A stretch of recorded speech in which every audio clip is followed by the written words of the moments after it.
Gokulam jewellers 20,000కు మించి కొనుగోలుకి gold coin, diamonds కి 5,000 ఆఫర్, ఎలక్ట్రిక్ బైక్ గెలుపొందే గొప్ప అవకాశం.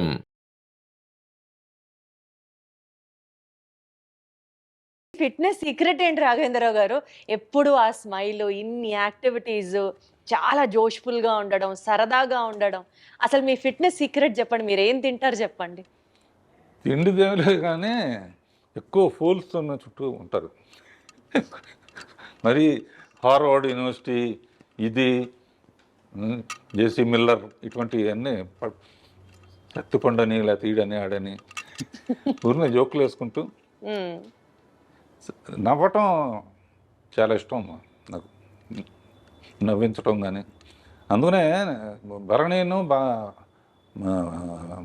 బ్రహ్మానందం వీళ్ళు కొంచెం పొయిటిక్ ఇది ఉందన్నమాట. నేను 2-3 కొటేషన్స్ అందరూ రాస్తున్నాక మనం ఎందుకు రాయకూడదని చెప్పి అందులో కూడా. ఆ, హ్మ్. మనం అనుకున్నవన్నీ జరిగి ఉంటే ఇప్పుడు జరిగినవన్నీ మనం అనుకున్నవి కావు. వాహ్! మనం నువ్వు కూడా అనుకో, అనుకున్నవన్నీ జరుగుంటే, ఇప్పుడు జరిగినవన్నీ మనం అనుకున్నవి కావు. నువ్వు అంతేగా. అంతేగా, అంతేగా. అది కాకుండా లైఫ్ని ఇంత లైట్గా తీసుకుంటేనే సీరియస్గా ఉంది, సీరియస్గా తీసుకుంటే ఎలా ఉంటుందని. హ్మ్. అంతే హ్మ్. కదా. హ్మ్. అదొకటి నాకు చాలా ఇష్టమైంది. అది మెయిన్ అనమాట. లైఫ్ని ఎంత ఇది వచ్చినా కూడా దాన్ని వెల్కమ్ చేయటం, జోకులు వేసుకుని రే పోయిందిరా సినిమా పోయింది రా. అసలు సో మీకు ఏది ఆ బాధ గాని, ఆ ఫ్రస్ట్రేషన్ గాని మిమ్మల్ని అసలు టచ్ చేయవు అన్నమాట అయితే. ఇంట్లో కూడా అంతే. మెడిటేషన్ చేస్తారా దానికోసం ప్రత్యేకంగా? అదొకటి ఉంది మర్చిపోయాను. పొద్దున్నే ఓ రోజు స్విమ్మింగ్ పూల్, ఓ రోజు పిలాటే, ఓ రోజు స్ట్రెచ్చింగ్ ఎక్సర్సైజ్, ఈవినింగ్ యోగా నిద్ర మెడిటేషన్. ప్రతిరోజు. పికిల్ బాగా అవగానే స్నానం చేసి ఒక 40 minutes మెడిటేషన్. సో టైముని అలా విభజించుకుంటా. పని లేకపోతే నాకు ఏదో చెయ్యి అలా ఆడదంటారే. అందుకనే మీరు ఆ 16th ఇయర్ దగ్గర ఆగిపోయారు రాఘవేంద్రరావు గారు. ఇంకా అసలు ఏజ్ ముందుకి రాలేదు అంతే. హ్యాపీగా ఎప్పుడు సరదాగా ఉంటాం.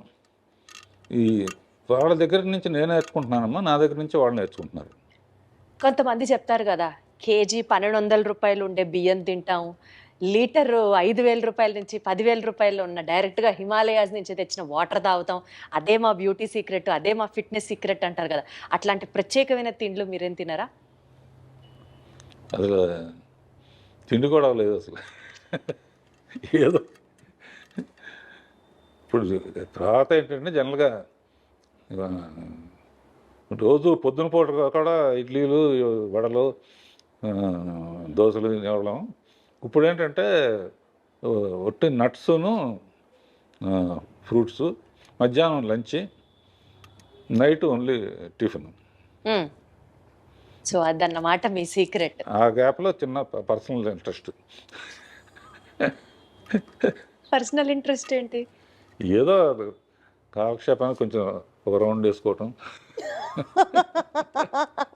Such an honest, sweet and an humble answer from your end. అసలు సూపర్. ఎటు మనం ఈ విషయాలు మాట్లాడుతున్నాం కాబట్టి రాఘవేంద్ర గారు, నాకు ఇందాకటి నుంచి మిమ్మల్ని చూస్తున్నాను, మీతో మాట్లాడుతున్నాను, కానీ నా ధ్యాస అంతా మీరు షర్ట్ మీద పెట్టుకున్నటువంటి ఆ గ్రీన్ అండ్ వైట్ బ్రోచ్ మీదకి వెళ్తోంది. అసలు అదంతా క్యూట్గా ఉందంటే ఏంటి చెప్పండి, దాని సిగ్నిఫికెన్స్ ఏంటి, దాని బ్యూటీ ఏంటి? ఇది మా అమ్మాయిలు ఏంజల్ ఉంటే మంచిది అంటారమ్మా. ఏంజల్. ఏంజల్ ఇళ్లలో కూడా ఏంజల్ బొమ్మ పెడితే చాలా, లేకపోతే నువ్వు కూడా పెట్టుకో ఇంట్లో. ఇది పెట్టుకో అని చెప్పి మా పిల్లలు ఇచ్చారు. ఇది వాళ్ళు ఇచ్చిందంటే నాకు వాళ్ళంటే నాకు ఎంత ప్రేమో, ఇది అంటే అంత ప్రేమ అనమాట. దీంతో చాలామంది అడుగుతారు, ఇది ఎక్కడ పోతుందో అని చెప్పి 2-3 ఒక్కోసారి పడిపోవచ్చు కదా. ఒకటి మట్టుకు అందరూ 2-3 ఎప్పుడూ పెట్టుకుంటాను. ఒకటి మట్టుకు ఎక్కడ పడాలో అక్కడ పడుతుంది. గొప్ప వ్యక్తి అక్కినేని నాగేశ్వరరావు నిర్యాణం చెందినప్పుడు అన్నపూర్ణ స్టూడియోలోనే ఇది చేశారు. ఫైర్ లాస్ట్ రైట్స్ అన్ని అక్కడ చేశారు. నాగార్జున ఎక్కువ ఎమోషనల్ అయితే నేను వెళ్ళి గట్టిగా కావాలని చేస్తున్నాను. ఇంటికి వచ్చి చూస్తే అది లేదు, అందులో పడిపోయింది అనమాట. అందుకనే ఎప్పుడు సేఫ్టీకి దానికి నేను చాలా హ్యాపీగా ఫీల్ అయ్యాను. ఒక గొప్ప వ్యక్తికి ఇలా అనేక మెట్టు మీద మెట్టు మీద మెట్టు. ఎల్వి ప్రసాద్ గారు అనేవారమ్మా, అంటే ఆయన సినిమాలో చైల్డ్ ఆర్టిస్ట్గా కూడా చేశాం. నేనంటే బాగా ఇష్టం ఆయనకి. రాఘవేంద్ర సినిమా పెద్ద హిట్ అయిందని వాళ్ళ అబ్బాయి చెప్పాడు అనుకో, రాఘవేంద్ర ఎంత పైకి వెళితే ఎక్కడం ఇది పడిపోకుండా చూసుకోవటం, ఉండడం బాధ్యత. పడిపోకుండా చూడటం, ఎంత హైట్ వెళ్తే అంత బాధ్యత పెరుగుతుంది. అట్లా is a beautiful journey all over. ప్రత్యేకంగా అండి సీనియర్ ఎన్టీఆర్ గారితో మీరు చేసిన ప్రతి సినిమాలో ఆడియో బ్లాక్ బస్టర్ హిట్ అంతే. చక్రవర్తి గారు మ్యూజిక్ అనుకోవచ్చు, లేకపోతే వాట్ ఎవర్ కారణాలు ఏంటో మీరే చెప్పాలి. కానీ అసలు ఆ పాటలకి మీరు దగ్గరుండి రాయించుకునేవారా, లేకపోతే ఎన్టీఆర్ గారే రాసేవారా? అసలు ఏంటి ఆ మ్యాజిక్? యాక్చువల్గా అమ్మా, ఇందాక చెప్పినట్టు రామారావు పిక్చర్ రాగానే ఎట్టి పరిస్థితుల్లో సక్సెస్ చేయాలి అన్నది ఒక అప్పటికేంటంటే నాగేశ్వరరావు డ్యాన్స్లు అంటే బాగా విపరీతంగా స్టెప్పులు విజిల్స్ చేసేవాళ్ళు. రామారావుకి అంత సాంగ్స్ అప్పుడు మిగతా వర్షిప్ ఉండేది, కానీ ముందు అది కూడా కవర్ చేయాలని చెప్పేసి నా బిలీఫ్ ఎప్పుడు సాంగ్ హిట్ అవ్వాలన్నా ఇది చెప్తున్నా దాని లీడ్ సీన్ బాగుండాలి. సో సాంగ్స్లో ఆయన ఫెయిల్ అవ్వకూడదు అనుకుని ఆరేసుకోబోయే పారేసుకున్నాను అనే అడవి రౌండ్ల పాట మాధవన్ గారు మ్యూజిక్. ఆ పాట అప్పుడు ఏంటంటే హీరో కోసం పరిగెత్తుకుంటూ వస్తుంటే నీళ్ళలో పడిపోతుంది. ఆయన వచ్చే లోపల ఆరేసుకోవాలని చెప్పి లీడ్ అలా తీసుకు ఈ లోపల ఆయన వచ్చేస్తున్నాడు. ఆడియన్స్ ఎంత మంచి వాళ్ళు అంటే వస్తామంటే చీర ఎగిరిపోయింది. చెట్టు నుంచి చార వేసుకోబోయి పారేసుకున్నానంటే ఓ ఏళ్ళలో డబ్బులు అంటే టేక్ ఆఫ్ ఉంటేనమ్మా. అక్కడి నుంచి ఇక పాటల్లో కూడా ఆయన కూడా అందులో కృషి ఉంటే మనుషులు దృష్టిలో అవుతారులో ఎన్లైట్మెంట్ ఆఫ్ సోషల్ ఇది ఒక మోటివేషన్ సాంగ్. తర్వాత కోకిలమ్మ పెళ్ళికి అనేది, తర్వాత మేజర్ చంద్రకాంత్ పుణ్యభూమి నా దేశం పాట. అసలు మేజర్ చంద్రకాంత్లో పుణ్యభూమి నా దేశం ఎక్కడికి వెళ్ళినా సరే ఆగస్టు 15th జనవరి 26న ఈ పాట ప్లే అవ్వకుండా భారతదేశంలో ఎక్కడ ఉండదు అంతే. అదినో ఆయన అందులో కూడా అన్ని గెటప్పులు శివాజీ అల్లూరి సీతారామరాజు. ఆయన అనేవాడు, బ్రదర్ చాలామంది చేశారు జాగ్రత్త అని. అంటే అల్లూరి సీతారామరాజు కట్టబొమ్మను కూడా ఇస్తాం కదా, శివాజీ గణేష్ చేశారు. కమిట్మెంట్ అంటే ఆయన గెటప్లన్నీ ఆయన గద తయారు చేసిన అన్ని డిజైన్ ఆయన వస్తాడు. ఎన్టీఆర్ గారే డిజైన్ చేసేవారా? బాగా ఆ ఇప్పుడు సాంగ్లో చూసి తెలుస్తుంది. కట్టబ్రహ్మన్ గెటప్తో మొత్తం ఇట్లా బంధిస్తుంటే దాన్ని చీల్చుకొని నడవాలి ఆయన. మన ప్రొడక్షన్ వాళ్ళు ఉంటాయి, కారులో కంఫర్టబుల్గా ఉండదని ప్రొడక్షన్ తెప్పించుకుని టిఫిన్ క్యారియర్లో నింపుతామే, అందులో ఎక్కొచ్చాడు ఆయన. ఎక్కొచ్చి ఇట్లా దిగితే అట్లా కదా ఓ బెంగళూరు ప్యాలెస్లో తీసాం, ఎవరు కట్టాలిరా పన్ను. అమ్మో ఇక ఆయన టాపిక్ సౌందర్యలో టాపిక్ వచ్చినప్పుడు నేను తట్టుకోలేక ఏడ్చేసాను.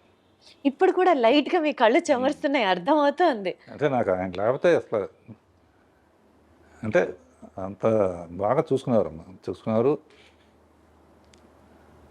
నేను అందుకనే చెప్తున్నా కదా, ఫస్ట్ ఆయన మీద క్లాప్ కొట్టడమే నాకు నా ముహూర్తం అంటారే, గొప్ప ముహూర్తం అన్నమాట నా జీవితానికి. అందుకనే ఆయన దేవుడిలాగా జీవితంలో మర్చిపోలేని. మీరు అలాగా ఇప్పటికీ తలుచుకుంటూ సందర్భం వచ్చినప్పుడు అల్లా ఆయనకి కృతజ్ఞతలు చెప్పడం అంటే మీ గొప్పతనం అంతే. పాటల ప్రస్తావన వచ్చింది కాబట్టి శ్రీదేవి గారితో మీరు 24 సినిమాలు చేశారు. అసలు మీరు చేసినటువంటి హిట్ సాంగ్స్ గురించి మాట్లాడుకుంటూ వెళ్తే ఒక ఎపిసోడ్ మొత్తం దాని గురించే చేయాలి. But one of my favourites కానీ ఈ జనరేషన్లో కూడా ఈ ఇన్స్టాగ్రామ్, ఫేస్బుక్, యూట్యూబ్లో రీల్స్ అని చేస్తూ ఉంటారు. ఇప్పటికీ ఎవర్ ట్రెండింగ్ సాంగ్ సిరిమల్లె పువ్వా. అసలు ఎంత బాగుంటుందో ఆ పాట. ఈ పాట వెనకాల ఉన్నటువంటి కొన్ని జ్ఞాపకాలని పంచుకోండి సార్. శ్రీదేవిది ఒక హిస్టరీ అమ్మా, ఎవరికి జరగనే. మా ఫాదర్ పిక్చర్లో చైల్డ్ ఆర్టిస్ట్, నేను అసిస్టెంట్ డైరెక్టర్. నిద్రపోతా ఉంటే షార్ట్ రెడీ అని చెప్పి ఎత్తుకుని తీసుకొచ్చి యాక్ట్ చేయించాం. ఒకసారి కొన్ని నాకు ఇచ్చేసేవారు ఆయన, నువ్వు చేసురా అని. మౌంట్ రోడ్లో ఎంఐ రోడ్డు దాటు హడావుడిగా రావాలి. నేనేంటి మనకు ఛాన్స్ దొరికింది బాగా తీయాలని చెప్పి అప్పుడే లైట్స్ వచ్చినాయి అనమాట. నేను ఇట్లా ఊపుతాను, నువ్వు పరిగెత్తుకొచ్చా అన్నాను. లైట్లు గ్రీన్ పడింది, ఊపాను. కార్లలో వస్తాయి, ఆ సెన్స్ పోయింది. అయ్యో, లక్కీగా ఆ షాట్ కూడా అందులో ఉంటుంది. జస్ట్ ఎడ్జి తగిలి పడిపోయింది. పడి అన్కాన్షియస్ అయిపోతే ఎత్తుకుని నాకు జైలు ఇవన్నీ కనపడి అనమాట. అయ్యో, ఏమవుతుందా, ఏ రిస్క్ అవుతుందా. అలా స్టార్ట్ అయ్యింది. ఆ తర్వాత పెద్దమ్మాయి అయిన తర్వాత ఫస్ట్ అటు ఇటుగా ఉన్నాయి. తమిళ్ 14 ఏళ్ళతో బాగా, సో దానికన్నా బాగా తీయాలన్న ఛాలెంజ్తో ఆ సిరిమల్లె పువ్వ పాట ఒరిజినల్లో కూడా భారతరాజు గారు చాలా బాగా తీశాడు. నేను ఇందులో నా ఇది బొప్పాస్కాయ దానికి ఏ ప్రోగ్రాంకి వెళ్ళినా కూడా కంపల్సరీగా నాకు ఆనందం ఏంటంటే శ్రీరామనవమికి రామదాస్ పాటలు వేస్తారు, కొండ మీద అన్నమయ్య పాటలు వేస్తారు. ప్రోగ్రామ్స్లో ఆగస్ట్ 15th అంటే మేజర్ చంద్రకాంత్ పాటలు వస్తాయి. సిరిమల్లె పువ్వ అబ్బనైతేందబ్బా. అసలు ఆ పాట గురించి మీరు చెప్పద్దు. బ్లూ కలర్, నేను చిరంజీవి గారి బర్త్డే సెలబ్రేషన్స్ ఒక ఈవెంట్ హోస్ట్ చేశాను. ఆ ఈవెంట్కి వెళ్ళేటప్పుడు నా కాస్ట్యూము శ్రీదేవి గారి కాస్ట్యూము, బ్లూ చీర, బ్లూ బ్లౌజ్, ప్లెయిన్ అనమాట. ఎగ్జాక్ట్గా అబ్బనీతి అని దెబ్బ నాకు అది కళ్ళ ముందర ఉంటుంది. నాకే కాదు, చాలా మందికి వీరాభిమానులు ఉన్నారు ఆ పాటకి.